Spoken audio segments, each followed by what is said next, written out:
Chris here. Today I'm going to talk about elbows. Elbows are a pretty great tool for self-defense, but I find most people use them wrong.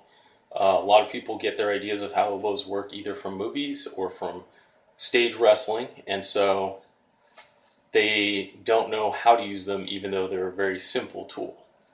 So first, you're not going to hit someone, you're not going to come at someone and hit them with the point like this. That's not a really good use of your elbow. Likewise, going back, pretty rare you're going to do that. This is generally the soft part of your arm. It's not a good hitting zone. You can if you need to, but the thing in the movies where someone's always clocking someone like that, it's kind of iffy. You do it if you have to, but it's not your ideal use of your elbow. The way that people mess up with elbows a lot once you get past those is range. So if I'm punching, we've got my full arm, we've got my fist. Now, when I go to elbow, it's actually a little less than half of that. And that's because, again, the fist is a little extra compared to the rest of the arm. So elbowing is half of that, and what I usually see people screw up is they reach.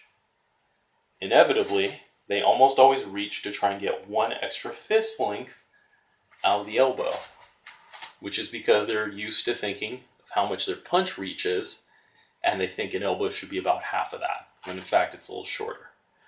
The best way to think about your elbow reach is how many fist widths is it out from your body? And I see elbows go about 3 fist widths out from the body. You can reliably hit about 3. If you want to go further than that, you have to move your body, or you can get a little bit extra from a twist, but three fist widths is about it. Beyond that, you're going off balance and you lose your power. Because the strength of an elbow is from your whole body turning.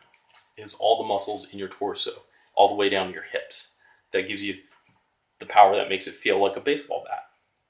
When you reach, all you get is your upper back. You get everything from your shoulder blades up, and you lose most of your power and you're off balance. So don't reach. Keep it within the range it's meant to be.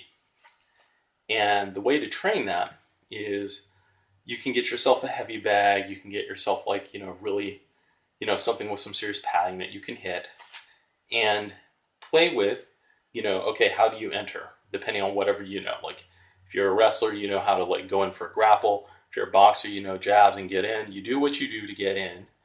And then when you get close enough, start playing with what ranges your elbows work. And see about that, because the training for this isn't to hit harder. Your elbows do not need to be tougher. They're not like the bones in the hand. They don't need to toughen up.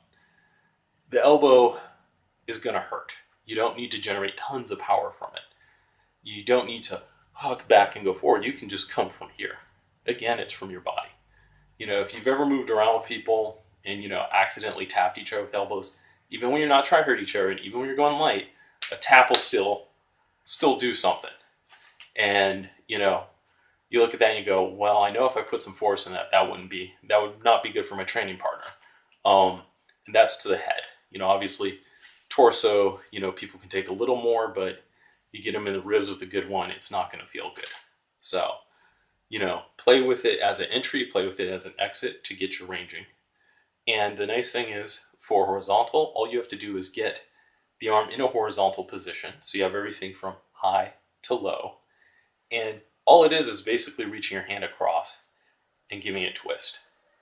Twist basically causes the 2 bones in the forearm to fold over each other and give you a little more strength.